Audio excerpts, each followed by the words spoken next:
सर्वभूतानां विद्धि पार्थ सनातनम् बुद्धिमतामस्मि तेजस्तेजस्विनामहं बलं बलवतां चाहं कामरागविवर्जितं धर्माविरुद्धो भूतेषु कामोऽस्मि भरतर्षभ बीजं मां सर्वभूतानां विद्धि पार्थ सनातनं बुद्धिर्बुद्धिमतामस्मि तेजस्तेजस्विनामहं बलं बलवतां चाहं कामरागविवर्जितं धर्माविरुद्धो भूतेषु कामोऽस्मि भरतर्षभ बीजं मां सर्वभूतानां विद्धि पार्थ सनातनं बुद्धिर्बुद्धिमतामस्मि तेजस्तेजस्विनामहं बलं बलवतां चाहं कामरागविवर्जितं धर्माविरुद्धो भूतेषु कामोऽस्मि भरतर्षभ।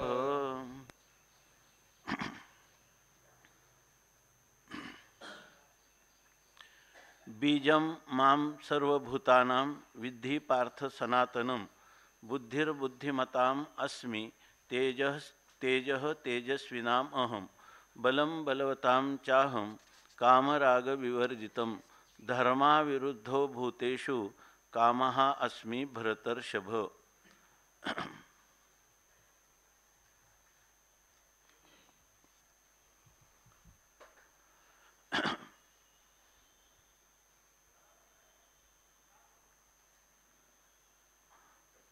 भगवान परमात्मा या ज्ञानविज्ञान योग या 7व्या अध्यायामध्ये जणू काही घागर में सागर अशा प्रकारचा संपूर्ण समुद्र जसा एखाद्या घागरीमध्ये साठवावा त्याचप्रमाणे सर्व वेदांचं असणारं जे कांडत्रय त्या कांडत्रयाचं संक्षेपाने किंवा अत्यंत मार्मिक रहस्ययुक्त आणि भगवंताच्या अंतःकरणात अर्जुनाविषयी त्याच्या उद्धाराविषयी अत्यंत असणारी तळमळ त्याला जोपर्यंत आपण स्वरूपस्थितीवर आरूढ करत नाही तोपर्यंत भगवंताला आपल्या कर्तव्यापूर्तीचं समाधान ते जणू काही लागणार नाही। अर्थात या ठिकाणी गुरु आणि शिष्य या सत्पथामध्ये जेव्हा गुरु शिष्यांचा संवाद त्या संवादामध्ये त्याचा अधिकार पाहून त्या ठिकाणी त्याचा जेणेकरून त्या लवकरच शीघ्रातिशीघ्र तो मोक्ष स्वरूपाला प्राप्त व्हावा अशा प्रकारची त्या श्रीगुरूंची तळमळ असते। त्याच न्यायाने या ठिकाणी भगवान अर्जुनाला हा 7वा अध्याय सांगत आहे। 7वा अध्याय सांगत असताना या ठिकाणी कर्म उपासना आणि ज्ञान ह्या सर्वांचाच असणारा जो सम्यक समन्वय आहे तो सांगितला जात आहे आणि सर्वांचं जे मूळ सूत्र आहे किंवा त्या सर्वांचं मूलभूत असणारं जे तत्व आहे ते अत्यंत उघड रीतीनं भगवान या अध्यायामध्ये कथन करत आहे। ते सांगत असताना जेव्हा आपल्या जीवनामध्ये सर्व जे काही ज्या ठिकाणी चांगलं आहे आपण कालच सांगितलं दिव्यत्वाची जेथ प्रचिती तेथ कर माझे जुळती।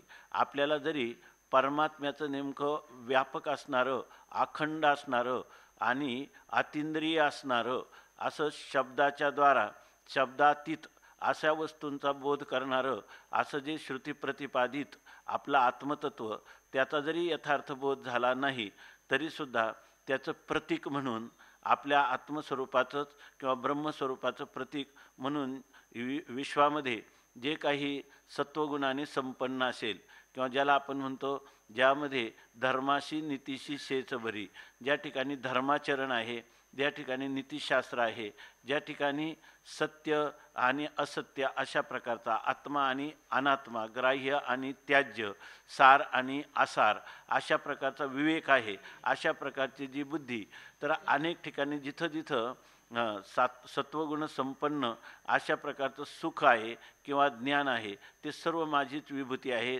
माझंच विशेष स्वरूप आहे असं जरी मनुष्य जीवनामध्ये मान्यता देईल किंवा धारणा करील तरीसुद्धा त्याच्या अंतःकरणात एक रम्य अशा प्रकारचं समाधान शांती त्याला प्राप्त होईल। म्हणून भगवान या ठिकाणी आपली असणाऱ्या विभूती सांगतात। वास्तविक ह्या 18 अध्यायामध्ये विभूती योग नावाचा जो 10वा अध्याय आहे त्याच्यामध्ये ह्या विभूतींचं प्रतिपादन करणं हा मुख्य विषय आहे. परंतु या ठिकाणी भगवान अर्जुनावर असणाऱ्या अत्यधिक प्रेमामुळं या ठिकाणी प्रसंगामध्ये त्याला विभूती पण सांगत आहेत.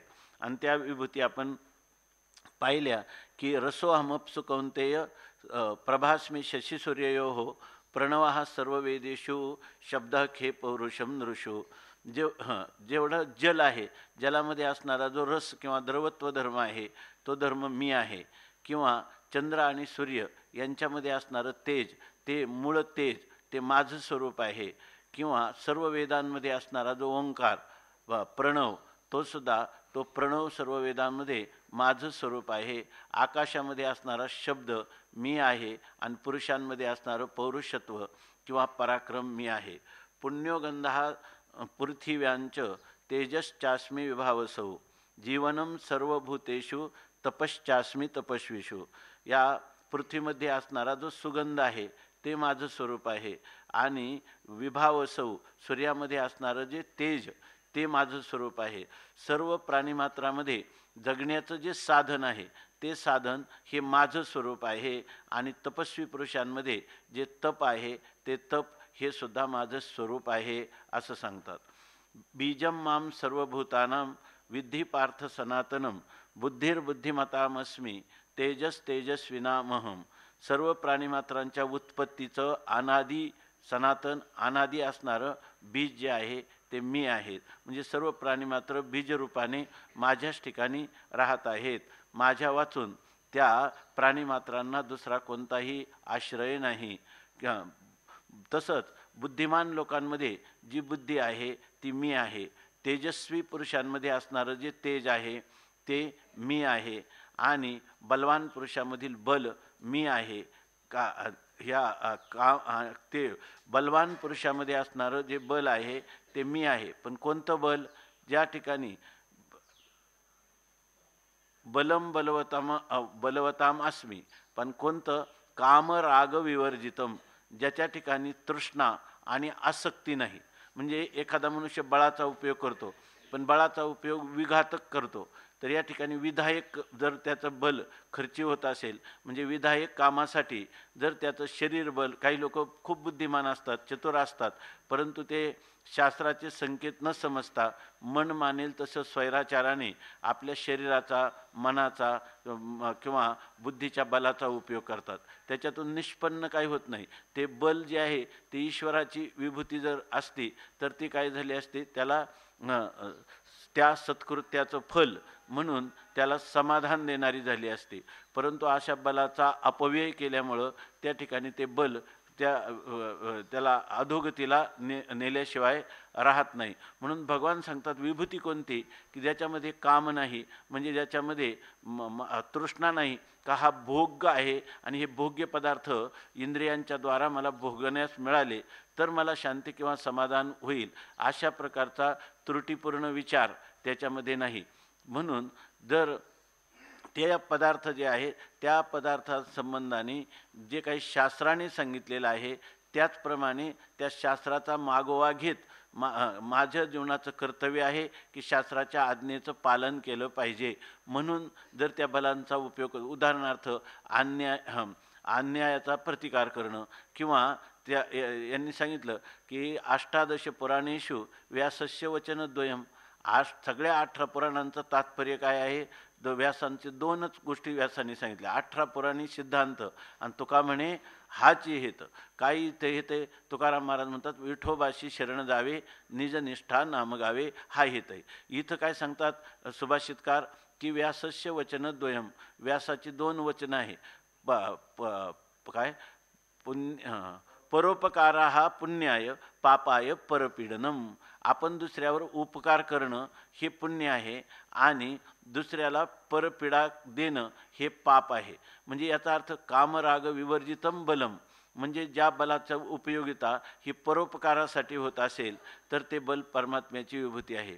आणि ते जर परपीडा देण्यासाठी ते बल खर्ची होत असेल तर ते बल विघातक असल्यामुळं ते अन्यायी असल्यामुळं ते तुम्हाला दुर्गतीला प्राप्त करून दिल्याशिवाय राहणार नाही. आणि हे सांगत असताना भगवंताला मुख्य सांगायचं आहे, कोणतंही बल जे आहे त्या भगवंताचंच बल आहे. जर मनुष्याचं किती जर स्वतःच्या शरीर बल तरी आपल्या हातात आहे का? मग कालच आपण पाहिलं, मनोबल हातात आहे का? बुद्धिबल आपल्या हातात आहे का? तर कोणतंच बल आपल्या हातात नाही. त्यांनी सांगितलं की पूर्वी एक किंगकॉंग नावाचा एक मल्ल होऊन गेला. तो संपूर्ण जगप्रसिद्ध असा मल्ल होता. तो ज्या वेळेला कोणाशी मल्लयुद्ध खेळायचा तेव्हा त्याला जर 10 शरीररक्षक लागायचे. कारण त्या आवेशामध्ये जरी त्याने कोणाचा पराभव केला तरी तो मल्लयुद्धाचा आवेश जो येतो त्याच्यातून उतरत नव्हता. अशा प्रकारची त्याची स्थिती होती. शेवटच्या काळामध्ये त्याला जेव्हा संधिवात झाला तेव्हा त्या संधिवातामध्ये त्याचे सगळे बोटाचे वगैरे लहान सांधे, गुडघ्याचे, कोपराचे मोठे सांधे सगळे त्याच्यात समाविष्ट झाले. आणि त्यावेळेला त्याला मच्छरदाणी जर लावली तरच डासांपासून संरक्षण होत होतं. नाही तर तो तोंडावर बसलेली माशीसुद्धा उठू शकत नव्हता. कारण काय? हे स्वतःचं बल नाही, हे खरा बल देणारा हा बलप्रदाता परमात्माच आहे. म्हणून म्हणतात की बलवानामधलं बल जे आहे ते सुद्धा मीच आहे. आणि धर्माविरुद्धो भूतेषु कामोस्मी भरतर्षभ. भगवान सांगतात जर काम जे आहे ना, तर याच्यामध्ये सांगतात काम हा एक पुरुषार्थ आहे असं मानलेलं आहे. धर्म, अर्थ, काम आणि मोक्ष हा चतुर्विध पुरुषार्थ मानलेला आहे. परंतु खरं आपल्या वेदांताच्या दृष्टीनं मोक्ष हाच परमपुरुषार्थ आहे. अधिकार पाहून त्या ठिकाणी धर्म, अर्थ आणि काम व्यावहारिक स्तरावर यांना पुरुषार्थ म्हटलेला आहे. खरा हा पुरुषाच्या इच्छेचा यथार्थ विषयच नाही. पुरुषाची खरी इच्छा काय आहे? अंतरंग मागणी आहे दुःखाच्या आत्यंतिक निवृत्ती आणि परमानंदाची प्राप्ती. ती धर्मापासून, अर्थापासून आणि कामापासून कधी पूर्ण होत नाही. पण व्यावहारिक पातळीवर लोकांना असं वाटतं की धर्माचरण पुढे धर्माचं आचरण केलं तर त्या ठिकाणी जे काही आपल्याला अदृष्ट निर्माण होतं त्यापासून आपल्याला ऐहिक किंवा पारत्रिक फलाचा भोग होतो. म्हणून धर्माचरण सांगितलेलं आहे. कामपूर्ततेपासून ह्या सृष्टीक्रमामध्ये जे काही प्राणीमात्रांचा विस्तार होतो आणि ज्या मनुष्याला अमुक एक विषयापासून विषयप्राप्ती किंवा विषय दर्शन किंवा विषयाचा भोग ह्यापासून मला सुख होईल अशा प्रकारची कामना सामान्यपणे असं आहे की खालारा धावे पाणी भ्रमर पुष्पाचे घाणी. तसं या ठिकाणी पाणी जसं खालच्या दिशेने वाहतं त्याप्रमाणे लोकांना आपल्या इंद्रिय विषयाच्या संयोगात सुखाची उपलब्धी होते अशी धारणा आहे. आणि त्यासाठी त्याला शास्त्राने काही बंधनं घालून, नियम घालून त्या ठिकाणी विषयांचा भोग घ्या. पण पामरांप्रमाणे विधी निषेधाची चाड न पाळता जे लोक विषय भोग घेतात तर त्यांना हे समाधान, शांती प्राप्त झालेली दिसत नाही. समाधान, शांतीसाठी विषयाचा भोगाकडे प्रवृत्त होतात आणि असमाधानाला, अशांतीला प्राप्त होतात. म्हणून यासाठी शास्त्राने त्या कामाला पुरुषार्थ म्हटलेला आहे. पण कोणता काम? तर धर्म अविरुद्ध हा भूतेषु म्हणजे प्राणीमात्रामध्ये असणारा जो काम, पण तो जर धर्मशास्त्राच्या विरुद्ध नसेल म्हणजे विषय भोग घ्यायचा तो सुद्धा तस्मात् शास्त्रम प्रमाणन्ते कार्याकार्य व्यवस्थितौ ज्ञात्वा शास्त्रविधानोक्तम कर्म कर्तुम इहारसी. या ठिकाणी आपल्याला सुद्धा जो काही विषयांचा भोग घ्यायचा त्याला आज्ञा कोणाची आहे? तर वेदाज्ञेप्रमाणे त्या ठिकाणी वेदाने जे प्रतिपादन केलेलं आहे त्याचप्रमाणे विषयांचा भोग घ्यायचा. याला काम हा पुरुषार्थ असं म्हटलेलं आहे. परंतु या ठिकाणी खरा पुरुषार्थ मोक्ष आहे.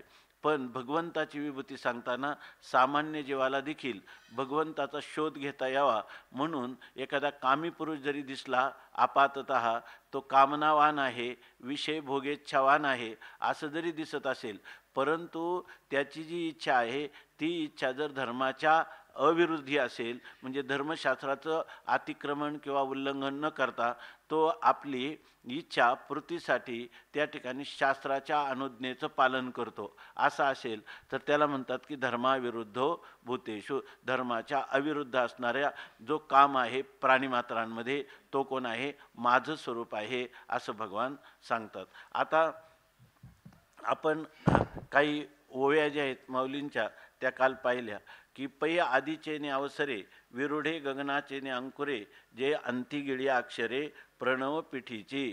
ते म्हणतात की भूतांमध्ये त्यांच्या प्रकृतीनुरूप म्हणजे सात्विक राजसी तामसी किंवा त्या दोन दोन गुणांचे मिश्रण किंवा एक गुणाचा आधिक्य दोन गुणांना अभिभूत करून अशा प्रकारे प्रकृतीच्या वशीभूत त्यांना जी जगण्याची साधनं दिसतात वेगवेगळी, परंतु त्या सर्वांच्या ठिकाणी आगवा ठाई अभिन्न मीच एक. सर्वांमध्ये कोण आहे? अभेद रूपाने मीच निवास करणारा असा आहे. म्हणजे जरी प्राणीमात्रांच्या ठिकाणी वेगवेगळ्या जीवन जगण्याच्या पद्धती दिसल्या आपल्याला आणि त्यांची जगण्याची साधनं भिन्न असली तरी त्याच्यामध्ये मीच एक अनुश्रुत आहे. आणि मी मात्र कसा आहे? अभेद रूपाने आहे. ते वस्तू भिन्न आहेत परंतु त्या भिन्न वस्तूमध्ये माझीच ओवन आहे किंवा मीच त्यांच्यामध्ये अनुश्रुत आहे असं सांगितलं. आणि भगवान या ठिकाणी सांगतात की आदिचेने अवसरे. आधीचा म्हणजे ज्या वेळेला आधी म्हणजे संपूर्ण जगताची उत्पत्ती होते त्यावेळेला प्रथम त्या अवसरे म्हणजे त्यावेळी म्हणजे जगद उत्पत्ती होत असताना विरुढे गगनाचेनी अंकुरे. त्या ठिकाणी गगनाचा म्हणजे आकाशाच्या अंकुर होऊन विरुढे म्हणजे वाढ होण्याला सुरुवात होते. कालच आपण पाहिलं की आत्मना हा आकाशा संभूता. आत्म्यापासून मायेच्या द्वारा प्रथम आकाश तत्व निर्माण होतं आणि आकाश तत्व निर्माण झालं की पुढं पृथ्वीपर्यंत किंवा पंचमहाभूतांचं पंचीकरण होऊन त्या ठिकाणी ही सगळी सृष्टी उत्पन्न होते. परंतु ते म्हणतात की ज्या वेळेला या सृष्टीचा लय होतो त्यावेळेला अंतिगिळी अक्षरे प्रणव पिठीची. शेवटच्या वेळेला हे प्रणवरूपी सिंहासन जे आहे त्या सिंहासनावर असणारे अक्षर कोणते? ओममध्ये अकार ओकार आणि मकार ह्या सर्वांना तो गिळून टाकतो. म्हणजे ओंकार स्वरूप असणारे शब्द तन्मात्रा जे आहे त्यांचा देखील त्या ठिकाणी त्या बीजामध्ये लय होतो. माया विशिष्ट परमात्म्यामध्ये लय होतो. मायेमध्ये होतो केवळ तर माया सांख्यांप्रमाणे स्वतंत्र जगताचं बीज किंवा कारण आहे असं वेदांताला मान्य नाही किंवा असं श्रुतीला संमत नाही. म्हणून याचा अर्थ असा घ्यावा की माझ्या ठिकाणी म्हणजे केवळ माझं असणारं विशुद्ध जे ब्रह्मस्वरूप आहे त्या ब्रह्मस्वरूपाच्या ठिकाणी हे लीन होतात असंही म्हणता येत नाही. कारण लीन कधी झाले असते? तर ब्रह्मस्वरूपात उत्पन्न झाले असते तर. पण ह्या अध्यारोपाच्या भाषेमध्ये हे मायाविशिष्ट परमात्म्यामध्ये लीन होतात. आणि ते कुठपर्यंत असतात? जेव्हा हा विश्वाकारो असे तव जे विश्वाची सारिखे दिसे मग महाप्रलय दसे कैसे निनो हे. ज्या वेळेला हे विश्वाकार दिसतो तोपर्यंतच तव जे विश्वाची सारिखे दिसे. हे जगत जोपर्यंत आपल्याला असतं, कारण कोणताही पदार्थ उत्पन्न झाल्याशिवाय दिसत प्रतीतीला येत नाही. मग हा पदार्थ असतो कुठपर्यंत? जोपर्यंत तो विश्वासारखा दिसतो म्हणजे विश्वरूपाने प्रतीतीला येतो तोपर्यंतच हा विश्वासारिखे असे. जणू काही हे विश्वासारिखे असे म्हणजे जणू काही हे विश्व आहे असं आपल्याला भासतं. म्हणजे जोपर्यंत हा विश्वाकार आहे तोपर्यंत ते जे बीज आहे ते बीजच जणू काही म्हणजे माया विशिष्ट असणारा जो परमात्मा किंवा मायोपाधिक असणारा परमात्मा तोच ह्या विश्वाच्या रूपाने भासत असतो. आता जर तुम्ही म्हणाल की या ठिकाणी विशुद्ध ब्रह्म घेतलं तर काय हरकत आहे? काय हरकत नाही. शास्त्राचं तात्पर्य तेच आहे. जन्माद्यस्य यतः हे सांगण्यामध्ये किंवा यतावा इमानी भूतानी जयंते यामध्ये तुम्ही ईश्वर स्वरूपाच्या ज्ञानाची इच्छा करा असं म्हटलेलं नाही. तद्विजिज्ञासस्व तद्ब्रह्मेती. ते ब्रह्मच आहे. परंतु मग हे जे ब्रह्म आहे तेच ब्रह्म अधिष्ठान ब्रह्म जर मानलं तर ते अधिष्ठान ब्रह्मच काय होतं? भ्रमकालात विश्वाच्या रूपाने प्रतीतीला येतं. आणि प्रलय कालामध्ये मात्र ह्या विश्वाचा आकार कोणत्याही प्रकारे राहत नाही परंतु ब्रह्मस्वरूप मात्र जसंच्या तसं राहतं. म्हणजे हे जे पदार्थ असतात ते आदौ अंतेच यद नास्ति वर्तमानेपि तथा. आदौ अंतेच यद अस्ति वर्तमानेपि तथा. ज्या वेळेला ह्या विश्वाचा प्रतीती येते तेवढ्याच प्रतीती कालात ते पदार्थ असतात. एरवी ते पदार्थ नसतातच. उत्पत्तीच्या पूर्वी नाही, नाशानंतर नाही, आणि मधल्या काळात जेव्हा दिसतात तेव्हासुद्धा ते पदार्थ तत्वतः अधिष्ठानाच्या ठिकाणी नाहीत. अर्थात अधिष्ठानात त्यांचा त्रैकालिक अत्यंताभाव आहे, पण अधिष्ठानात त्रैकालिक अत्यंताभाव असणारे पदार्थ हे जेव्हा भासतात तेव्हा मात्र अधिष्ठानावरच भासतात, अधिष्ठाना एवढे भासतात, अधिष्ठानात मिसळून भासतात, आणि जेव्हा जिथं भासतात त्याच ठिकाणी त्यांचा त्रैकालिक अत्यंताभाव असतो. म्हणजे स्वभाव अधिकरणे भासमानत्वम मिथ्यात्वम. जिथं स्वतः अभाव आहे त्या विश्वाचा ज्या अधिष्ठानात त्रैकालिक अत्यंताभाव आहे तिथं जर ते पदार्थ भासत असतील अर्थात ते पदार्थ मिथ्या आहेत. म्हणून हा विश्वाकार असे तव जे विश्वाची सारिके दिसे आणि महाप्रलय दशे कैशेनी नव्हे. आणि ज्या वेळेला महाप्रलय अवस्थेत असतं तेव्हा हे जे बीज आहे ते कसं असतं तर ते बीज कोणत्याही आकाराने नसतं, त्यावेळेला त्याचा कोणताही आकार नसतो, नाम ते आपल्या स्वयंमयीने प्रतिष्ठित असा एक अर्थ. दुसरा अर्थ जर तुम्हाला ह्या बीज म्हणून जर घ्यायचा असेल तर बीज कोणतं आहे? माया ही उपाधीनं युक्त असणारा परमात्मा हा त्या ठिकाणी बीजरूप आहे. म्हणजे माया उपाधीनं किंवा माया विशिष्ट किंवा मायोपाधिक, फक्त अर्थ समजून घ्यायचा.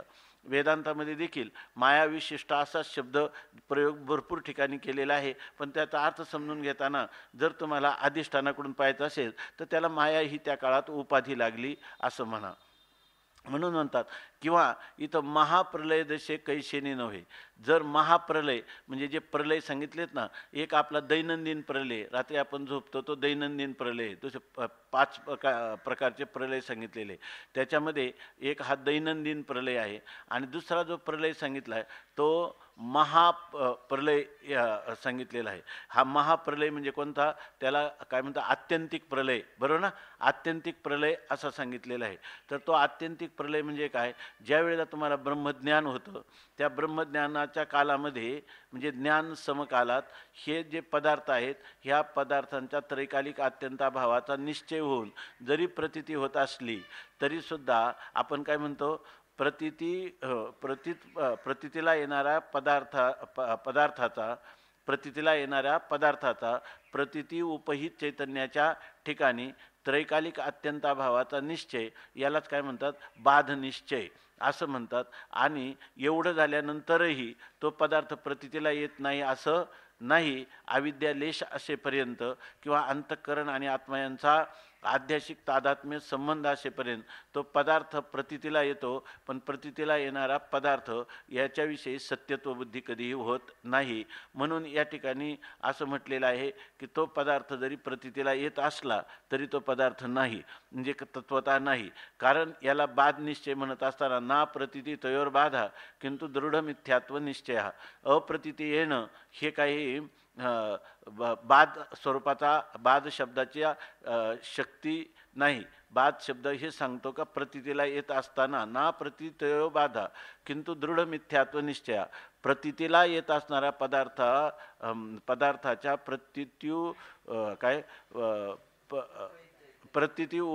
पदार्थोपहित चैतन्याच्या ठिकाणी पदार्थाच्या प्रतीतीला येत असणाऱ्या पदार्थाच्या त्रैकालिक अत्यंताभावाचा निश्चय हे त्याचं खरं स्वरूप आहे. आणि ते स्वरूप ह्या पुरुषाच्या ठिकाणी आहे. म्हणून म्हणतात जेव्हा हा विश्वाकारो असे तवची जे विश्वास सारखे दिसे.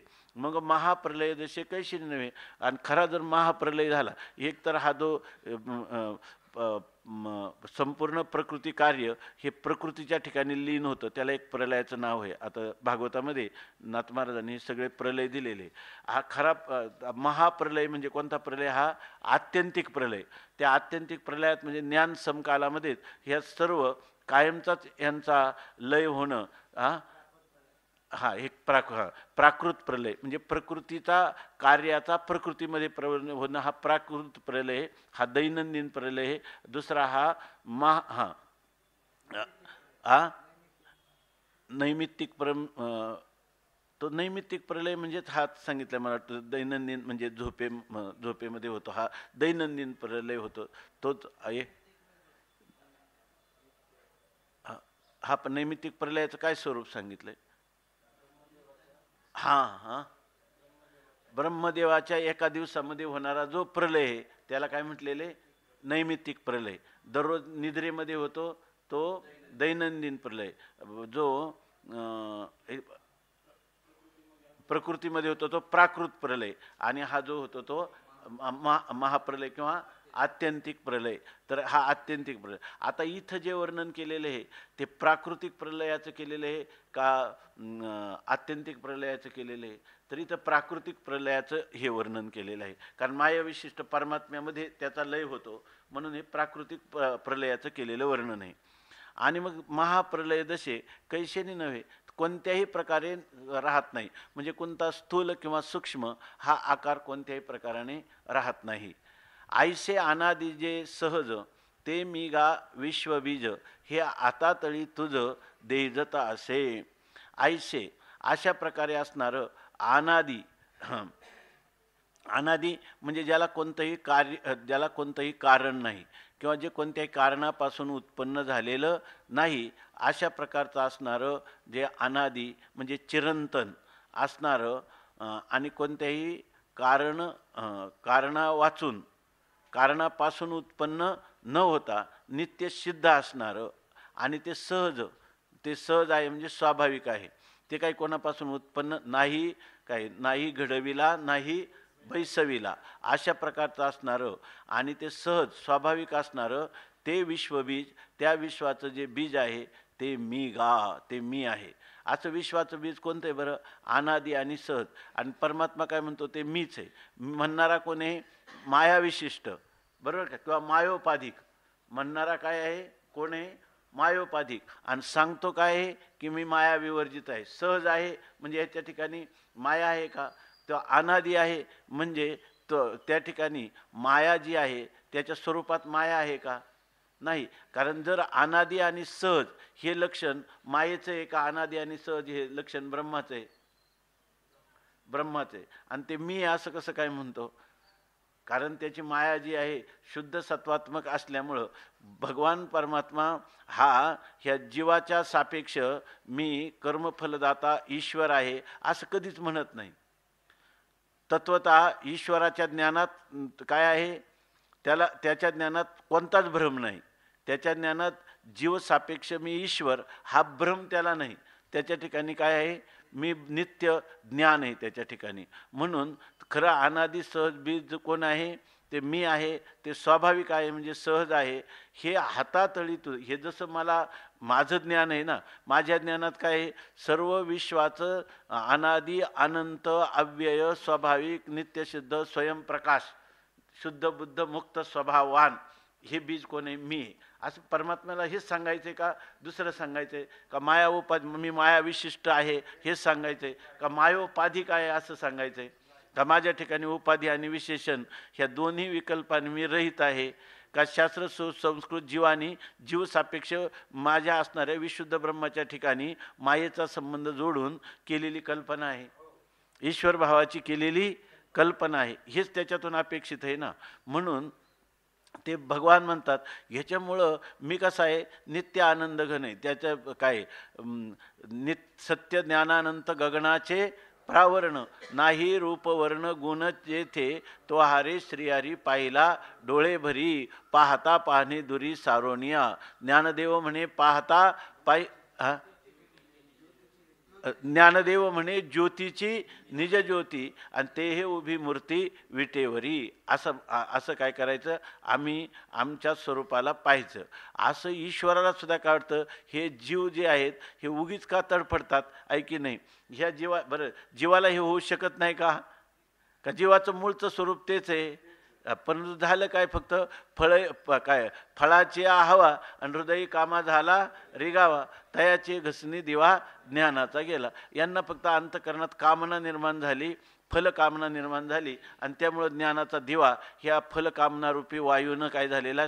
सोसाट्याचा वारा सुटला आणि कोणता? अंतकरणात इदम मे शात हीच इच्छा उत्पन्न झाली ना, काम उत्पन्न झाला आणि त्यामुळं त्या हृदयामध्ये असणारा स्वतःसिद्ध स्वाभाविक अनादि सहज निज बीजरूप असणारा आहे की नाही, जो ओंकाराचाही काय करतो? आकार उकार मात्रेचाही आपल्यामध्ये लय करतो किंवा ज्याचा लय आहे किंवा ज्याची असिद्धी आहे, असं असणारं माझं स्वरूप ते सगळ्या जीवांनी पण हेच पाहावं ना. म्हणून तुकाराम महाराज म्हणतात, अमर तू खरा कैसा नव्हे मी दातारा. तूच काय अमर आहे का, मी काय अमर नाही का, असं म्हणून जनाबाईसारखं तुकाराम महाराजांसारखं भांडायला यावं त्यांनी देवाशी, आहे की नाही.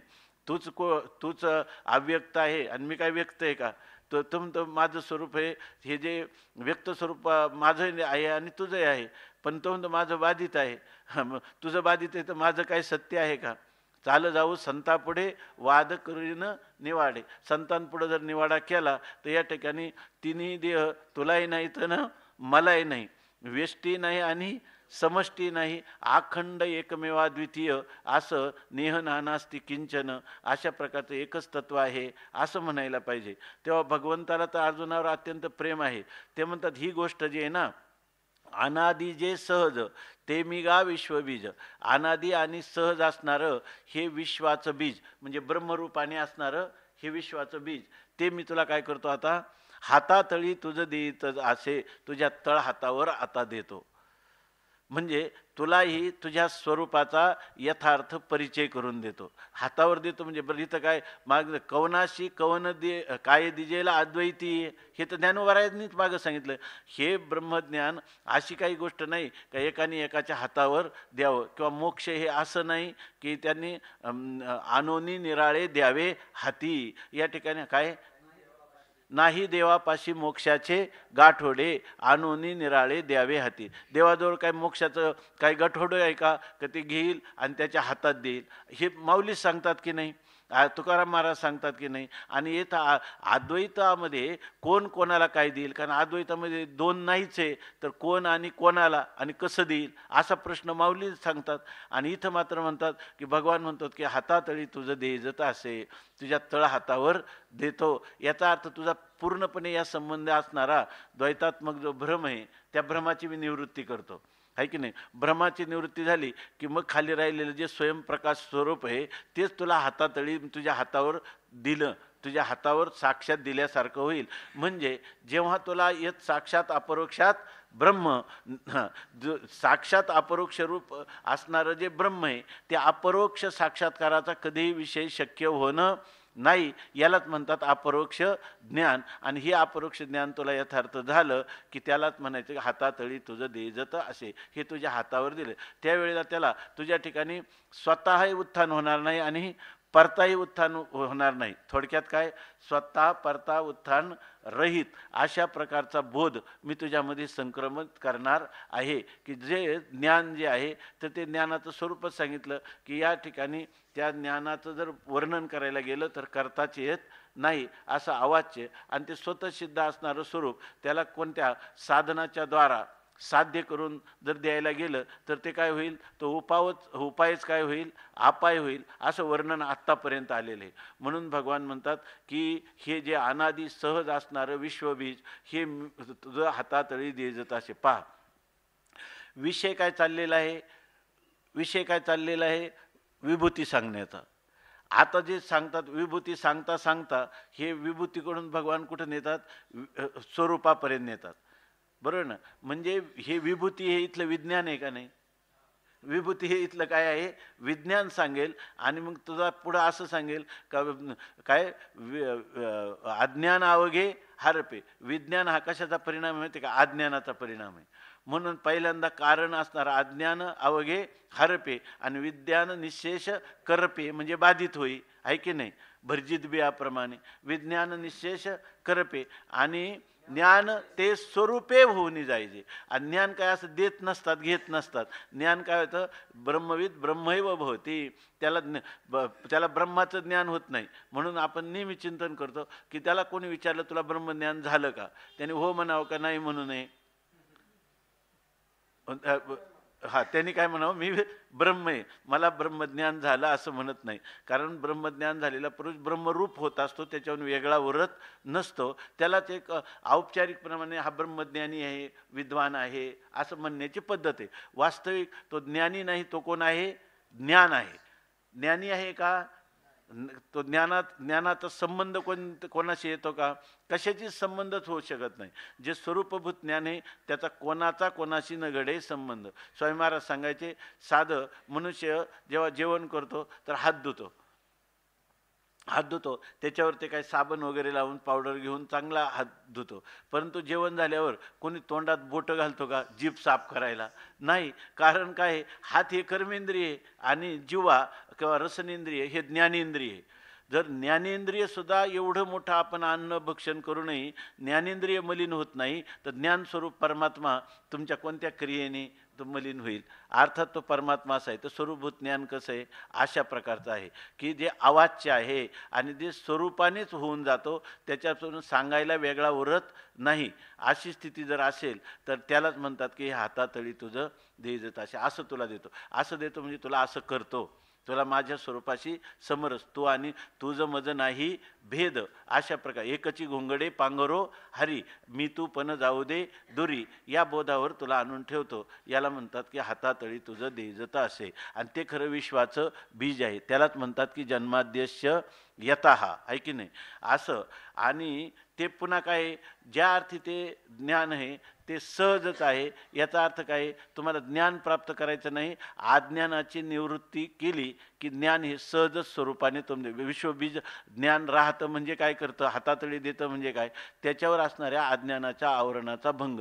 ह्या प्रक्रिया आपण पुन्हा पुन्हा अनेक वेळा का पाहतो की याच्याविषयी माणसाला संशय राहू नये की अविद्या निवृत्ती हे स्थळ, तेने मोक्षोपादान फळे, या दोही साधन केवळ ज्ञान. बाबुळीची सारावी हाते, वाचोनी पाणी तव असे आई ते. पुढं काय, आभ्रची जावे गगन ते सिद्धची की, असं आहे.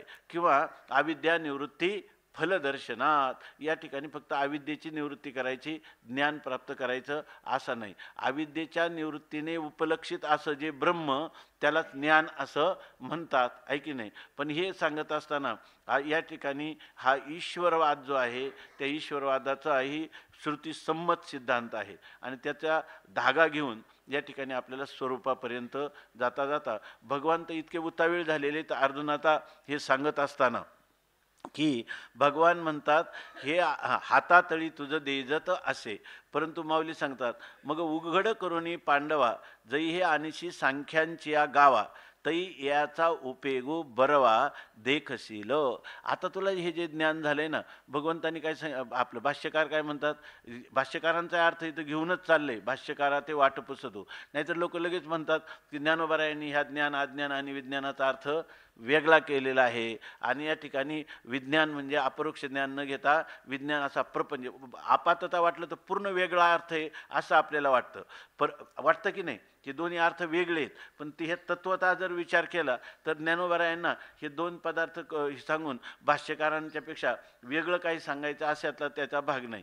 फक्त विज्ञान शब्दाचा अर्थ प्रपंच करून आपल्याला आत्मस्वरूपाचं ज्ञान करून द्यायला सुलभीकरण आहे असं याच्यामध्ये का कारण का ती प्रक्रिया या ठिकाणी त्यांना सांगता आली. आता सांगतात एक ज्ञान, आता जे ज्ञान झालं की संपूर्ण हे जगताच्या उत्पत्ती स्थिती लयामध्ये अनुश्युत असणारा परमात्मा ह्या उत्पत्ती स्थिती आणि लय ह्याच्यापासून भिन्न आहे आणि तो एकरूप असा आहे. नंतर दुसरा विचार झाला की हे जे उत्पत्ती स्थिती लय आहे ते परमात्म्या वाचून वेगळे आहेत का, ते सुद्धा परमात्मा स्वरूपच आहे. मग परमात्माच ते पदार्थांची उत्पत्ती स्थिती लय करतो का, उत्पत्ती स्थिती लय हे सुद्धा परमात्म्याचं रूप आहे, हेही मग उत्पत्ती स्थिती जर हे परमात्म्याचं रूप असेल तर परमात्मा हा परमात्म्याचा परिणाम म्हणजे उत्पत्ती स्थिती लय आहेत का? परमात्म्याचा मग परमात्मा त्याचं निमित्त कारण आहे का उपादान कारण आहे? प्रभव शब्दाने निमित्त कारण आहे आणि प्रलय शब्दाने उपादान कारण आहे, म्हणजे अभिन्न निमित्तोपादान कारण आहे. अभिन्न निमित्तोपादान कारण आहे असं म्हणत असताना तुम्हाला कार्यकारण भावाची सिद्धी होते का विवर्तोपादान कारणत्व सिद्ध होतं? दोन्हीकडे उपादान कारणत्व आहे, पण कोणतं कारणत्व? विवर्तोपादान कारणत्व सिद्ध होतं.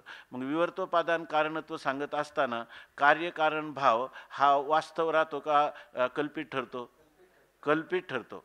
मग कल्पित ठरल्यानंतर कल्पित पदार्थाचे अधिष्ठान ज्ञानाने निवृत्ती होते का तिथंच बसून राहत आहे? निवृत्ती झाल्यानंतर खाली कोण राहत आहे? उर्वरित राहणारं फक्त अधिष्ठान राहतं. त्या अधिष्ठानाचं नाव काय आहे? तद्ब्रह्मेती, ते ब्रह्म आहे. हे तुम्हाला ज्ञान झालं. हे ज्ञान झालं, हे परोक्ष ज्ञान झालं का अपरोक्ष ज्ञान झालं? परोक्ष ज्ञान झालं. तद शब्दाने तुम्हाला कोणतं ज्ञान झालं? आणि तत्त्वमसी म्हटल्यावर कोणतं ज्ञान झालं? अपरोक्ष ज्ञान झालं. मग आता अपरोक्ष ज्ञान होण्यात ते तुला हातातळी देत असे म्हणजे कोणतं ज्ञान करून देतो? तुला अपरोक्ष ज्ञान करून देतो, परोक्ष ज्ञान नाही, तुम्हाला अपरोक्ष ज्ञान करून देतो असं सांगतात भगवान परमात्मा अर्जुनाला. ऐक नाही. पण आता ह्या अपरोक्ष ज्ञानासाठी काय करावं लागेल माहिती आहे का? ह्या अपरोक्ष ज्ञानासाठी तत्त्वमसी ते ब्रह्म आहे हे तुला परोक्ष ज्ञान झालं. आता अपरोक्ष ज्ञान करून दे. भगवंताला असं वाटतं की लवकरात लवकर याला कोणतं ज्ञान व्हावं? अपरोक्ष ज्ञान व्हावं. आणि म्हणून म्हणतात की तुला हे तळ हातावर मी स्पष्ट दिसतं. माऊली तर नेहमी सारखं सांगणंच आहे, तळ हातावरी वाटोळा डोलत देखी जे आवळा, तैसे ज्ञान आम्ही डोळा दाविले तुझं. आम्ही तुला तळ हातावरचा जर वाटोळा आवळा, आणि तो कोणता? म्हणजे गोल असणारा आवळा, त्याला सगळ्या अंगाने पाहता येईल की नाही? ते अण्णा म्हणायचे, स्वामी महाराज म्हणायचे, खरं माऊलीने उदाहरण दिलं, पण हे उदाहरण कसं दिलं? आवळा आहे सर्वांगाने पाहत, आवळा तरी कुठं सर्वांगाने पाहत? तळ हातावर जर तुम्ही ठेवला आणि जर त्याला पाहायला लागले तर त्याचा खालचा भाग कुठं दिसतोय? दृष्टांत हा जर सर्वांगाने घ्यायचा नसतो, पण तरी घ्यायचा तर स्वामी महाराज म्हणायचे, आपते ते चांडोळे अण्णा म्हणायचे स्वामी महाराजांना, नाही माऊली म्हणतात ते बरोबर आहे, तुम्हाला एक शब्द पहा म्हणायचे, डोलत जरी खालचा भाग दिसत नसला हलवला तर दिसेल की नाही? ते म्हणायचे डोलत देखी जे आवळा, तैसे ज्ञान आम्ही डोळा दाविले तुझं. आता म्हणतात आता हे कधी होईल? परोक्षाचं अपरोक्षामध्ये पर्यवसान कधी होईल ते सांगतात. मग उघड करून पांडवा, जै हे आणशी सांख्यांच्या गावा, तै याचा उपयोगू बरवा देखशील. तर म्हणतात की हे पांडवा, हे अर्जुना, हे उघड करून म्हणजे हे जे तुला ज्ञान मी दिलंय, ह्या ज्ञानाने तू याला उघड करून म्हणजे अनावृत्त स्वरूपात, म्हणजे मी सांगितलेल्या आत्तापर्यंत तुझा कोणता हे झाला? तुझा असत्वापादक आवरणाची निवृत्ती झाली, बरोबर आहे ना? अजून ते उघड झालेलं नाही. अजून तुला 2 आवरण आहे किंवा 1 आवरण आहे.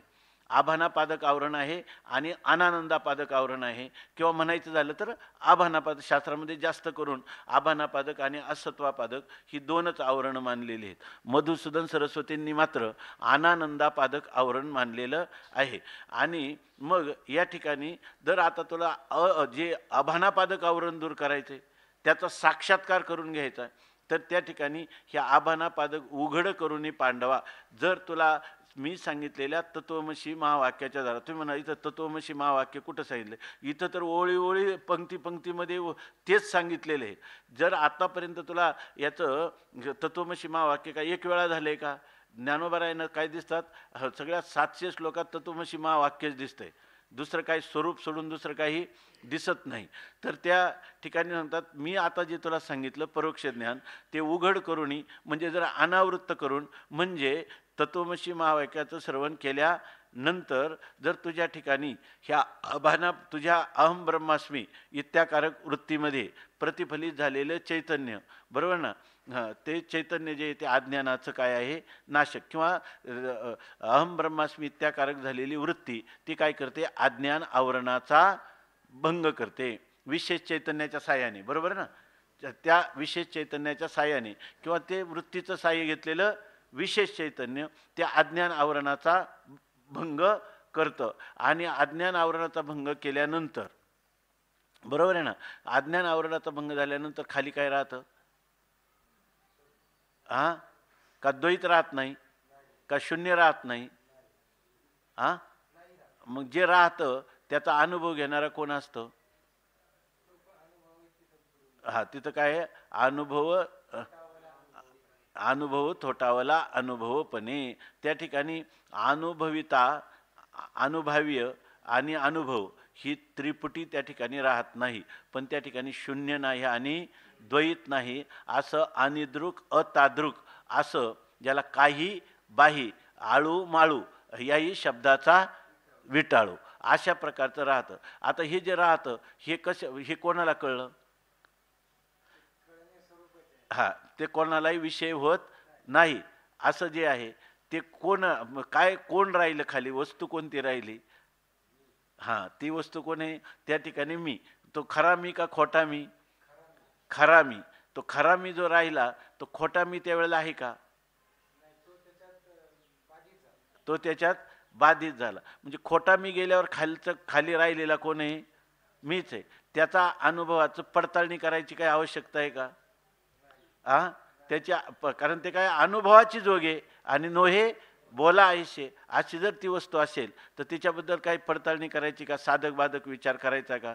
बरं, समजा असं होऊ शकतं की नाही, तुम्ही तत्वमसी महावाक्य ऐकल्यानंतरही तुम्हाला असंभावना किंवा विपरीत भावना असू शकते की नाही? असू शकते, आहे की नाही? तुम्हाला बरं, असंभावना म्हणजे काय? संशय. तो संशय एकच असेल का दोन्ही प्रकारचा असू शकतो? दोन्ही प्रकारचा असू शकतो. प्रमाणगत असंभावना पण असू शकते किंवा प्रमेयगत असंभावना पण असू शकते. मग आता ती प्रमाण असंभावना दूर करायची झाली तर तुम्ही काय केलं पाहिजे? कोणतं श्रवण? द्वितीय वेदांत विचाररूप श्रवण केलं पाहिजे. आणि त्या श्रवणामध्ये तुम्ही काय करणार? पुन्हा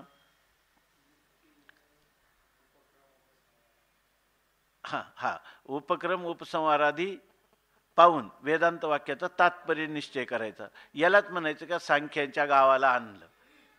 म्हणजे आत्मानात्म विवेक तुम्ही करायचा. आणि आत्मानात्म विवेकात अनात्मा मिथ्या आहे आणि आत्माच वस्तूची एक सत्य आहे आणि तीच वस्तू मी आहे असं शास्त्राचं तात्पर्य आहे. आहे की नाही? हाच विचार करायचा ना. हेच सांख्याच्या गावानं. पण कसा आणशील? उघड करुनी पांडवा जई हे आणशील सांख्याचे गावा. हे उघड कशाने होईल? आता मी जे तुला श्रवण करवलेलं आहे ज्ञान, त्या ज्ञानाच्या द्वाराच तू काय करायचं? ह्या आत्मानात्म विवेक करून त्याच्या गावाला जेव्हा येशील, म्हणजे जेव्हा तू उपक्रम उपसंहारादी पाहून वेदांत वाक्याच्या तात्पर्याचा निश्चय करशील तेव्हा तू सांख्याच्या गावाला आला.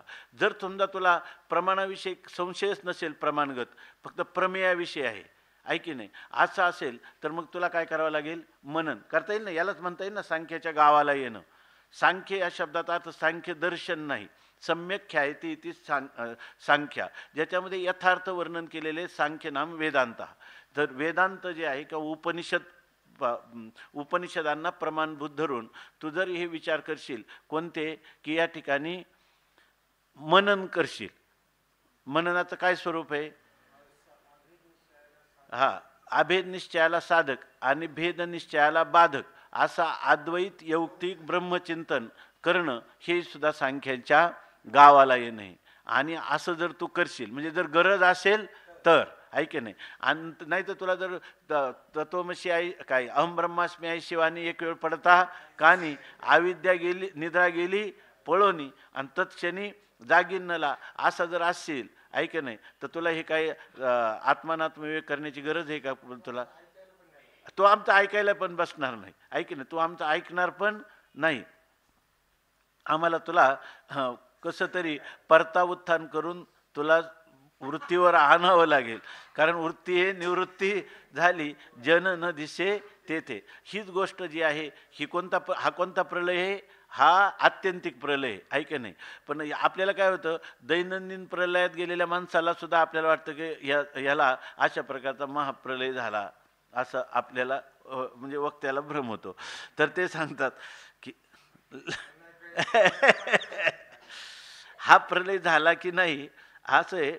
वक्ता दैनंदिन प्रलय मानला की नाही, ज्याच्यामध्ये वृत्ती कारणामध्ये लीन होते. तर वृत्ती कारणात लीन झाली का अधिष्ठानात लीन झाली हे कसं कळावं? हे वक्त्याला कसं कळावं?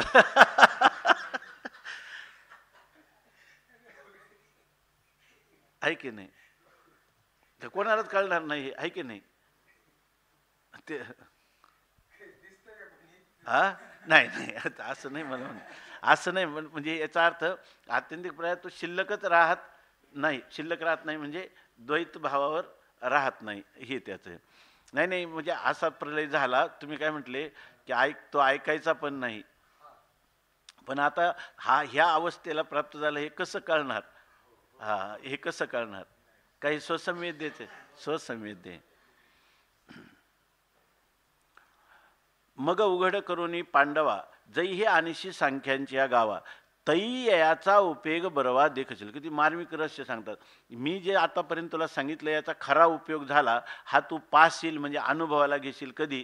तर सांख्यांच्या गावाला आणशील, म्हणजे आत्मानात्म विवेक करशील तेव्हा, किंवा ज्या वेळेला जर त्याला प्रतिबंधक असतील तर श्रवण मनन. आता हे तर झालं. विपरीत भावना असू शकते.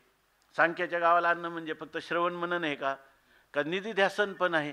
अनात्माकार वृत्तीचा त्याग करून आत्माकार अंतकरणाच्या वृत्तीची स्थिती करण्याचा जर प्रयत्न केला तर त्याला निधिध्यासन तुला करावं लागेल.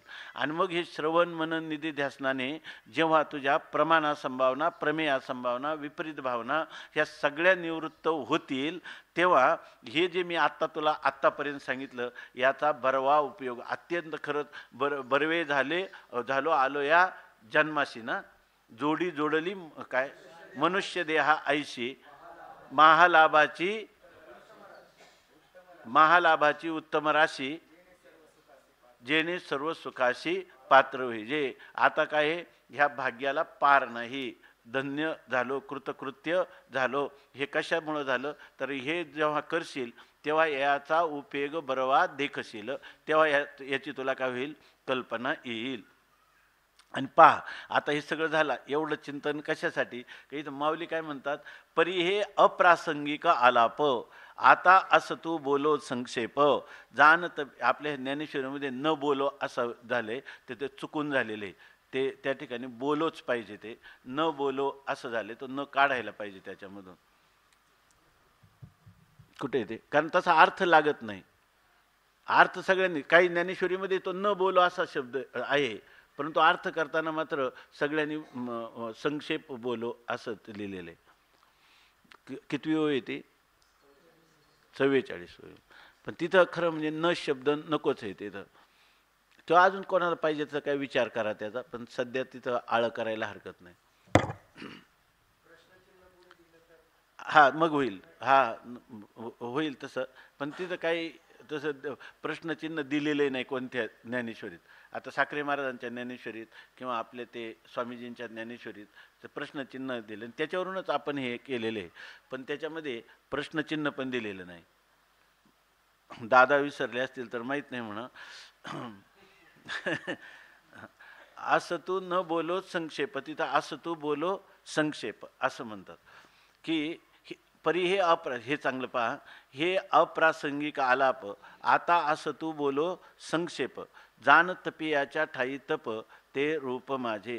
आता हे सगळं बोलले हे अप्रासंगिक आहे का हो? अप्रासंगिक म्हणजे जे विषयांतर झालेलं बोलणं हे, असं कोण म्हणतात? माऊली. म्हणजे गुरुजींना पण त्यांना बोलले नाही. निवृत्तीनाथ महाराज कधी कधी स्मरण करून देतात, श्रोते सांगतात, पण तसं नाही. माऊली म्हणतात हे काय आहे, हा अप्रासंगिक आलाप. एवढा अप्रासंगिक आहे हा जो विषय आहे ना, हा विषय पुढं ज्ञानकांड सुरू होणार आहे तेव्हा खरं सांगायचं, तेव्हा म्हणजे अगदी ओसंडून हा विषय सांगायचा, भरभरून सांगायचा. परंतु आता हा विषय जर इथं जर चाललाय काय, विभूती योग आहे की नाही, विभूती योग चाललाय, बरोबर ना, विभूतीचं वर्णन चाललंय. खरं आहे ना, हा विभूती पण इथं अप्रासंगिकच आहे. कारण तुम्हाला काय सांगायचं आहे, ज्ञान आणि विज्ञान हे दोन सांगायचे, की जेणेकरून तुमचं अज्ञान निवृत्त करायचं. म्हणजे विज्ञान आणि ज्ञानाचं स्वरूप सांगण्यासाठी अज्ञानाची कल्पना करून अज्ञान निवृत्त केलं की विज्ञान निवृत्त होईल, बरोबर का नाही. आणि खाली मग स्वरूपभूत ज्ञान ते स्वरूपे होऊन जायचे. हा विषय सांगत असताना इथं जे आलंय कोणतं, रसो हमपसू कौंतेय, हे कसं काय आलं? भगवंताचं म्हणणं काय आहे, मत्त परतरम नान्यत किंचित अस्ति धनंजय मयि सर्वमिदम प्रोतम सूत्रे मणिगणा इव. तर आता सूत्रे मणिगणा इव, मी सगळा मीच आहे. तर मीच आहे, सगळा मीच कसा काय आहे सांगा. तर त्याच्यासाठी हा विषय आला, हा म्हणजे प्रसंग आला. त्याला काय प्रसंग म्हणजे काय, त्याला काय म्हणतात, स्मृतस्य उपेक्षा अनर्हत्वम प्रसंगा ना. एखादा विषय प्रसंगात आला की त्याचं स्मरण झालं तर त्याचे आपल्याला काय करता येत नाही, ते उपेक्षा करता येत नाही, म्हणून हा प्रसंग आला. वास्तविक प्रसंग खरा कोणता आहे की मत्त परतरम नान्यत किंचित अस्ति धनंजय, हे मला स्पष्टीकरण करावं. तो असं कसं काय, कोणत्या रीतीनं, काही आम्हाला यौक्तिक चिंतन सांग ना, तू कसा आपलं यौक्तिक चिंतन सांगितलं का सोन्याच्या सूत्रामध्ये सोन्याचे मणी ज्याप्रमाणे आहेत त्याप्रमाणे जर त्या ठिकाणी जर सूत्र काढून घेतलं तर मणी काही एकत्र राहणार नाहीत. तसंच ह्या सर्वांमध्ये रस काढून घेतला तर त्या ठिकाणी द्रवत्व बाजूला केलं तर जल म्हणून राहणार नाही, तेज काढलं तर अग्नी राहणार नाही, असं प्रसंगाने सांगत होते. हा या प्रसंग सांगत असताना आता हे प्रसंग चाललाय ना, परंतु इथं अप्रासंगिक कसं काय झालं तर विषय काय सांगायला लागले, सगळ्या ब्रह्मज्ञानाच्या गोष्टी भगवान बोलायला लागले आहे की नाही. मग आता अजून आम्हाला प्रसंगाची उपेक्षा करता येत नाही, विषय आला त्याची, पण तुम्ही इथं मात्र काय करता, ब्रह्मज्ञान पर हातातळी तुला ब्रह्मज्ञान देतो वगैरे असं सांगायला लागले. पण माऊली लगेच पुन्हा काय होतात, स्वतःच आपल्या विषयावर येताना म्हणतात हे अप्रासंगिक आलाप. हे काय आहे, आलाप म्हणजे मी जे काय बोलतो आहे हे सगळं काय आहे, अप्रासंगिक आहे, म्हणजे ह्या प्रसंगी हे बोलायला नको होतं, म्हणून म्हणून हे आता असू द्या, आम्ही ह्या विषयाचा विस्तार इथं करत नाही असं सांगतात. त्याच्यासाठी मी नंतर स्वतंत्र अमृतानुभव लिहिणार आहे, सांगणार आहे असं म्हणतात.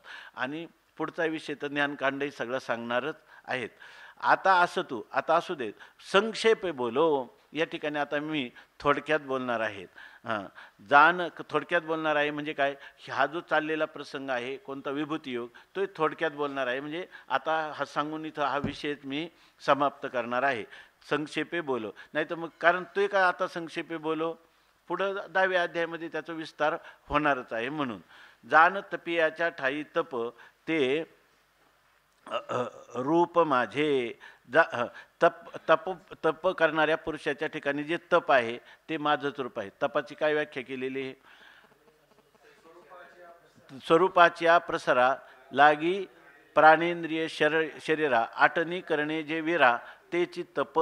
आपल्याला काय, स्वरूपाच्या प्रसारा, आपलं जे व्यापक असणारं स्वरूप आहे त्या स्वरूपाची आपल्याला अनुभूती व्हावी म्हणून आपण जे काही शरीर इंद्रिय मन यांचा निरोध करणं याला काय म्हणतात, तप.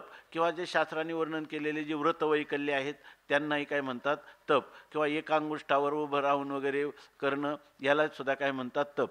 तर तप करणाऱ्या पुरुषाच्या ठिकाणी जे तप आहे ते तप हे माझं स्वरूप आहे असं सांगतात. बळियान माझी बळ, म्हणजे जो तप करणारा पुरुष हे काय, माझी विभूती आहे. मग त्याच्यातलं तुझी विभूती कोणती आहे, ते तप करणाऱ्यामध्ये असणारं जे तप, हे तप हे जे स्वरूप आहे ती माझी विभूती आहे. बळियान माझी बळ ते मी जाणे आढळ, बुद्धिमंती केवळ बुद्धी ते मी. बळिया माझी बळ, बळवान लोकांमध्ये असणारं बळ ते, आणि ते मी जाणं आढळ. काही लोकांच्या ठिकाणी बल जरी असलं ना तर ते शाश्वत राहत नाही, ते अढळ बल. हे आपल्याकडं ब्रह्मचर्य आश्रमाचं जे महत्त्व वर्णन केलेलं आहे त्याचं कारणच आहे की ते बळ जे आहे त्याच्या ठिकाणी शाश्वत बळ म्हणजे आढळ बळ राहतं.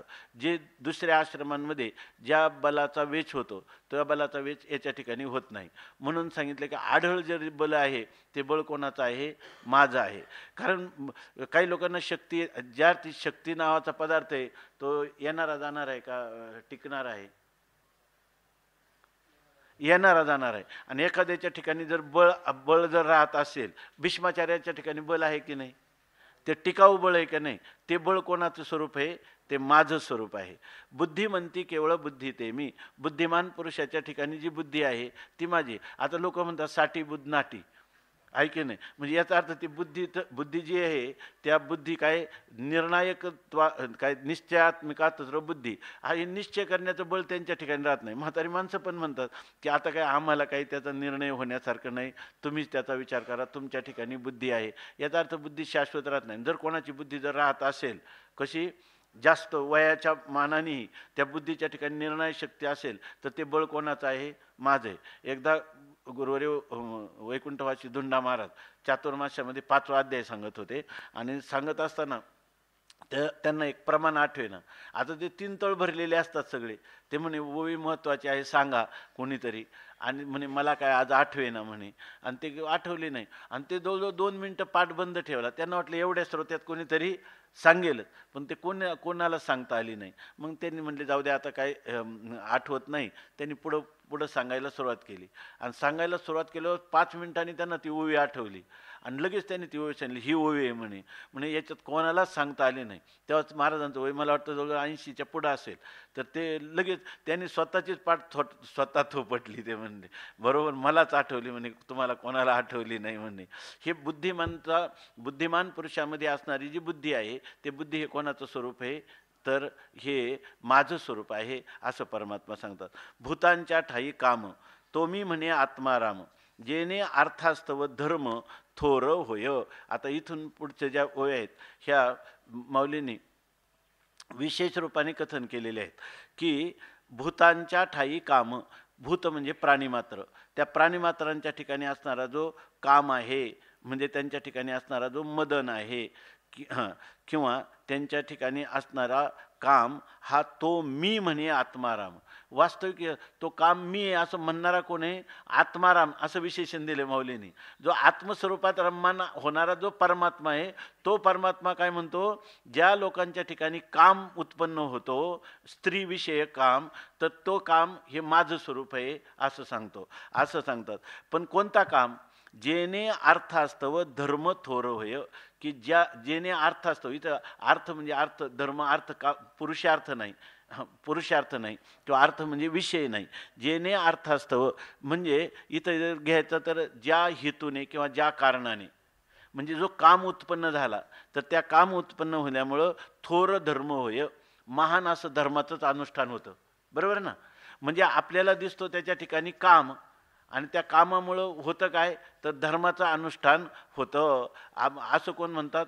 जो परमात्मा आत्माराम आहे, आपल्या आत्म्याच्या आनंदाने आनंदित तृप्त आहे, तो असा नित्य तृप्त असणारा परमात्मा म्हणतो की त्या पुरुषाच्या ठिकाणी असणारा जो काम आहे ती माझी विभूती आहे असं म्हणतात. आता हे असं कसं काय म्हणतात भगवान?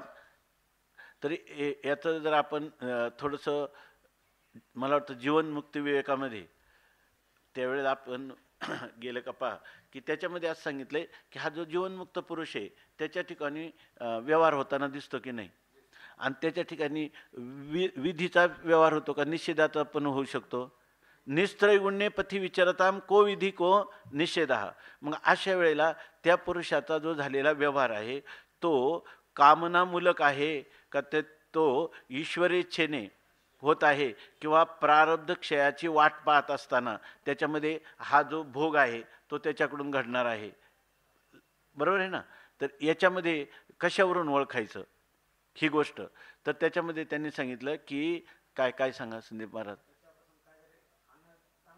हां, बस हे त्याचा निकष दिलेला आहे की त्याच्या कृतीतून घडलेलं जे आहे ते पुढं काय होतं, सर्व समाजाला उपकारक अशा प्रकारचं घडतं. असं नारदानी कळी लावून कंसाचा उद्धार केला, रावणाचा उद्धार केला का, त्याचं हिरण्यकशिपूचं वाटोळं केलं.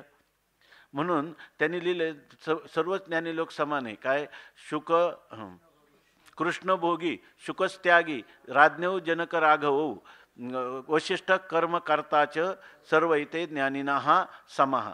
सर्व हे जरी ज्ञानी समान असले, बरोबर ना, परंतु या ठिकाणी दुर्वासाचा क्रोध आहे, पण दुर्वासाच्या क्रोधातून कोणाचं अकल्याण होत नाही, त्याच्यातून काय झालेले कल्याणच. म्हणून हे जे महापुरुष आहेत यांच्या प्रारब्ध प्राप्त जीवनामध्ये प्रारब्ध क्षयाची वाट असताना त्यांच्याकडून जरी कधी निषिद्ध घटना घडल्या तरीसुद्धा त्या घटना ज्या आहेत त्या ह्या अध्यात्मविश्वामध्ये त्यांचं स्तुती केली जाते, आहे की नाही. पुराणं त्यांची काय होतात, भाट होतात, वर्णन करतात, पण त्याचा एक निकष आहे की त्याच्यापासून कोणाचंही अकल्याण होत नाही. नारदाने कळ लावली तर त्या कळीपासून काही चांगल्याच प्रकारचं निष्पन्न झालेले. कलह लावणं हे काही चांगलं काम आहे का? तसं याच्या ठिकाणी हा जरी काम निर्माण झाला तर त्याच्यापासून होणारी, त्यांनी लिहिले ऋतौ भार्याम उपेयात सदृशिम भार्याम विंदेत, अशा प्रकारची वेदाची आज्ञा आहे. पुत्र काय प्रजातंतु मा व्यवच्छेदसेही, अशा ज्या शास्त्राच्या आज्ञा आहेत त्या शास्त्राच्या आज्ञेचं त्यांनी खऱ्या अर्थाने काय केलं, पालन केलं, की त्यामुळं त्याच्या ते झालेली जी संतती कुळी कन्या पुत्र होती जी सात्विक, तयाचा हरिख वाटे देवा, अशा प्रकारचं त्याचं जीवन आहे. म्हणून त्यांनी सांगितलं एरवी काय भूतांच्या ठाई काम तो मी म्हणे आत्माराम, जेने अर्थास्तव धर्म थोर होय. जेने अर्थास्तव म्हणजे ज्या हेतूने त्या ठिकाणी काय झाला, थोर अशा प्रकारचा धर्म झाला. असं सांगतात की त्या पुरुषाच्या जर आपण येरवी म्हणजे जर सामान्यरित्याने पाहिलं तर असं दिसेल, विकाराचे नि पैसे करी किर इंद्रियांच्याची ऐसे, परिधर्माशी वेखासे जावो निधी. या ठिकाणी सांगतात एरवी विकाराचे नि पैसे. या एक अभंग आहे तुकाराम महाराजांचा, म्हणजे हे पंचभ्रातार द्रौपदी ते सती असं आहे ना, अभंग आहे तुकाराम महाराजांचा. 5 पती असणं हे कुठं आहे का? धर्मशास्त्राच्या विरोधी दिसतं की नाही? पण आणि द्रौपदीला काय म्हणतात? सती म्हणतात. या बरं सतीचं कोणतं लक्षण तिच्या ठिकाणी नाही? सतीत्व आहे, पण जर तुमच्या धर्मशास्त्रात गेलं तर हे सामान्य गोष्ट आहे का? ही विरोधी गोष्ट दिसते. त्यासाठी एक फार हे तो सगळा अभंगच फार जर सापडला तर पहा. हां, कागाची विष्ठे जन्म पिंपळाशी. कावळ्याच्या विष्ठेतून पिंपळाचा जन्म झालाय, पण कावळ्याच्या विष्ठेतून पिंपळाचा जन्म झाला, पण तो पिंपळ आज सगळ्यांना पवित्र वृक्ष मानला जातो की नाही? अश्वत्था काय वृक्षानाम अश्वत्था, सगळ्या अश्वत्थ म्हणजे पिंपळ हा भगवंताची काय सांगितलेली ही विभूती सांगितली. अशा प्रकारचं हां हां निराहारी दुर्वासा नवल नव्हे. 16 सहस्र नारी ब्रह्मचारी कैसा, निराहारी दुर्वासा नवल नव्हे. पंचभ्रतार द्रौपदी ते सती,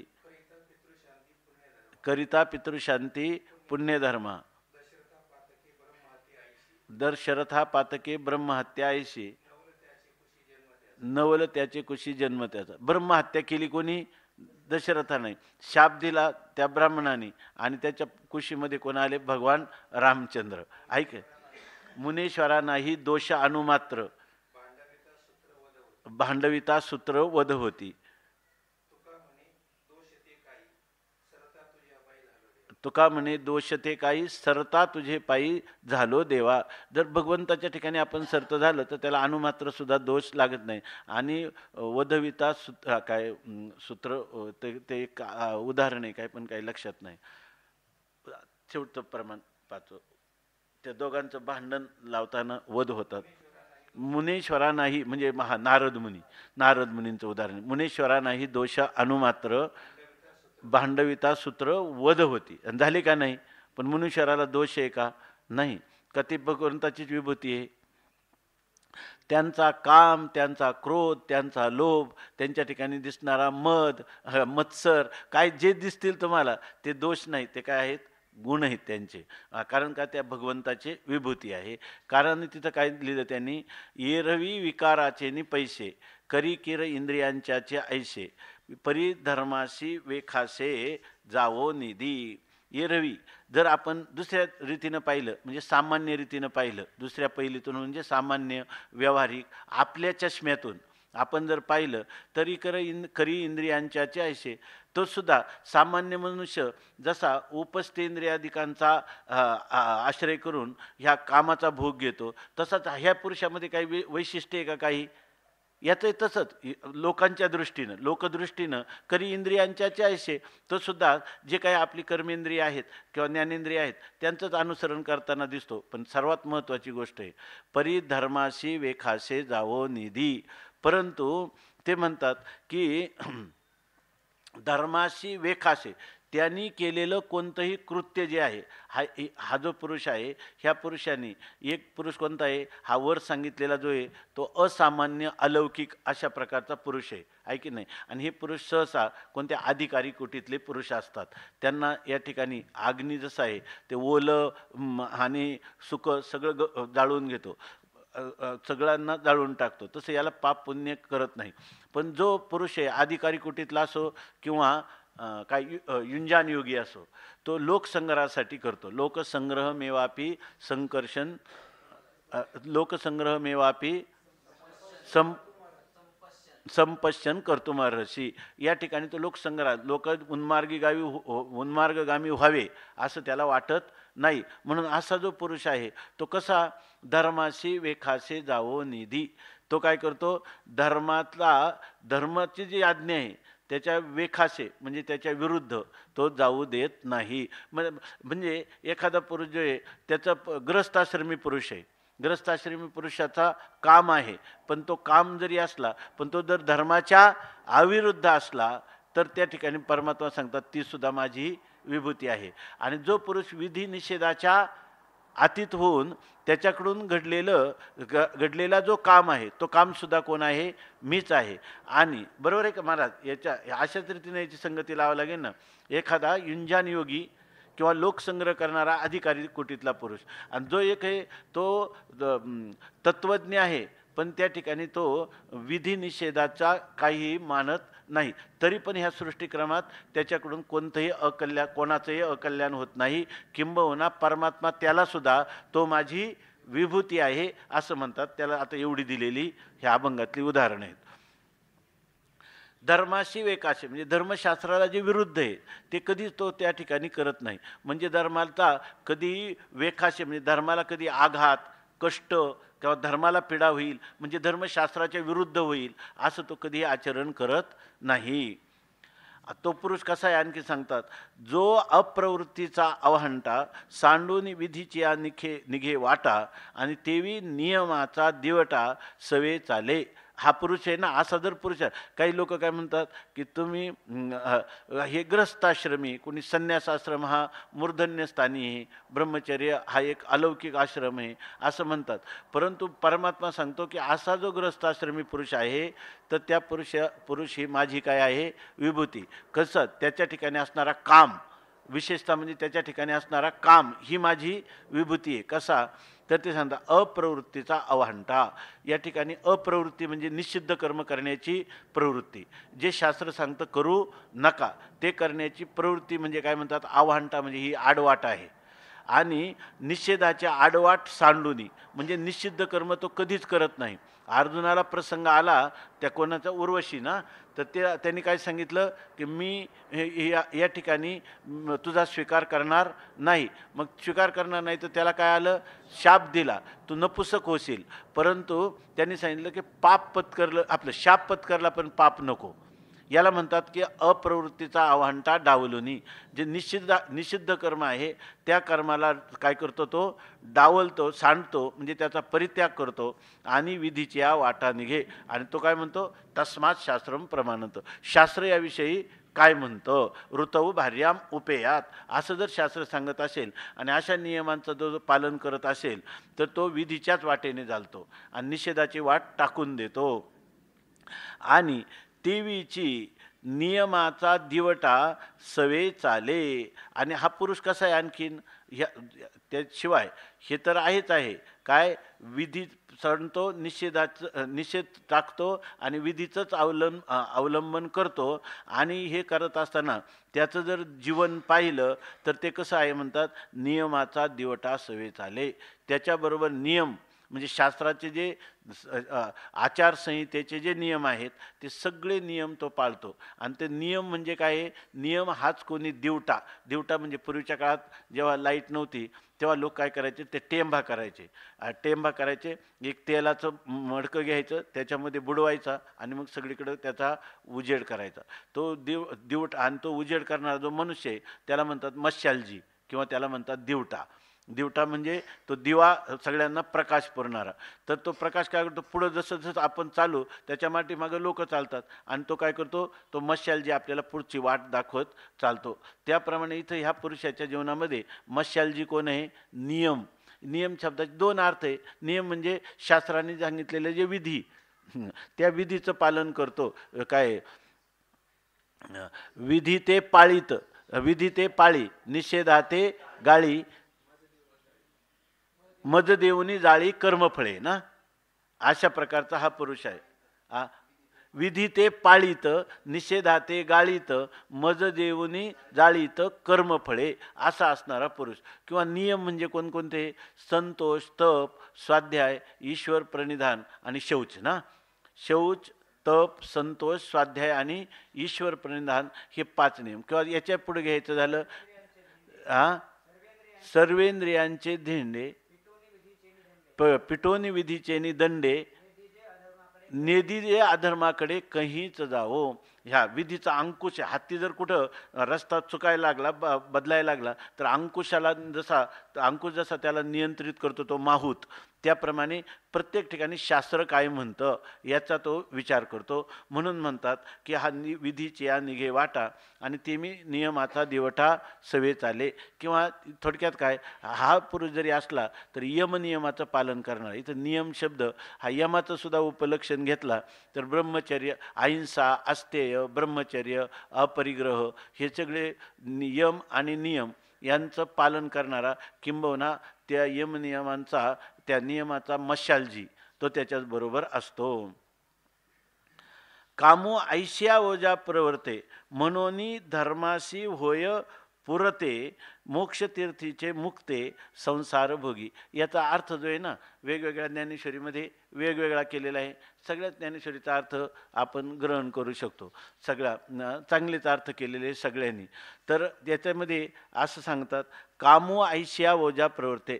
त्याच्या ठिकाणी काम आहे, परंतु तो काम जो आहे तर ऐश्या ओजा म्हणजे अशा पद्धतीनं प्रवर्ते म्हणजे प्रवृत्त होतो. म्हणजे तो कामामध्ये प्रवृत्त होताना जरी दिसला तरी त्या कामाचं स्वरूप काय आहे तर म्हणून धर्माशी होय पुरते. म्हणून त्या ठिकाणी काय होतं, धर्म जो आहे तो त्याच्या आपल्याला बाह्यता दिसतो काय, त्याच्या ठिकाणी उत्पन्न झालेला काम, पण त्याने होतं काय, धर्माची पूर्णता होते. म्हणजे धर्म पूर्ण अवस्थेला पोचतो. अशा प्रकारचे आपले जे वेदमूर्ती गणेश्वर शास्त्री आहेत ना, तर त्यांचा जन्म व्हावा, आपल्या पोटी एक धर्मशास्त्राचा विद्वान आणि धर्मशास्त्राचा अनुष्ठान करता असा मुलगा आपल्याला व्हावा, म्हणून त्यांचे वडील जे राजराजेश्वर शास्त्री आणि मातोश्री त्यांनी असं अनुष्ठान केलं की त्या अनुष्ठानाचं फल म्हणून त्यांनी नाव पण त्यांचं गणेशाचं अनुष्ठान केलं, त्यांचं नाव गणेश्वर ठेवलेले. आज भारतात तरी आहे का त्यांच्यासारखा कोणी ह्याचा धर्मशास्त्राचा ज्ञाता आणि धर्मशास्त्राचा अनुष्ठान करता? प्रत्येक पाऊल टाकायचं म्हणलं तरी पंचांग डोळ्यापुढं आणतील काय, मग त्यांचं ऐकायचं म्हणलं तर माणसाला प्राण वाचे का न वाचे असं होईल इतकं. आणि त्यांनी सगळं जीवन काढले. 60 वर्षाचं, आता 61 वर्षाचं झाले. बालपणापासूनच बालपणीचं सर्वज्ञता वरित आहे ते. तर अशा पुरुषांचं हे वर्णन आहे की कामो ऐश्या ओजा प्रवर्ते धर्माशी होय पुरते. आज मूर्तिमंत धर्मशास्त्र म्हणजे कोण आहे, गणेश्वर गुरुजी आहेत की नाही, तसं म्हणतात की या ठिकाणी धर्माची पूर्णता प्राप्त होते. बाहेरून दिसताना तो काम दिसतो. आणि असे जे पुरुष आहेत ना, मोक्ष तीर्थीचे मुक्ते संसार भोगी. वास्तविक काय आहे ते संसार भोगी आहे. म्हणजे ते या ठिकाणी प्रपंचातला कामाच्या द्वारा हे भोगणारे लोक आहेत, आहे की नाही. कामाला पुरुषार्थ समजून जणू काही हे भोगणारे लोक आहेत, संसारातले भोगते आहेत. पण संसारात भोग घेताना असले तरी हे मोक्षतीर्थीचे मुक्ते संसार भोगी. तरी हे काय, मोक्षरूपी जे तीर्थ आहे त्या तीर्थामध्ये असणारी जी मौक्तिक म्हणजे मोती आहेत, मोक्षरूपी तीर्थातले जे मोती आहेत त्या मोत्यांचं सेवन करणारे आहेत. बाहेरचा आहे त्यांचा संसार भोग आणि आतमध्ये ते काय करतात, मोक्षरूपी तीर्थातले मोती भोगतात असं सांगतात. अजून पुढचा जो विषय तो नंतर. पुंडलिक वरदा हरिविठ्ठल श्री ज्ञानदेव तुकाराम ज्ञानेश्वर महाराज की जय.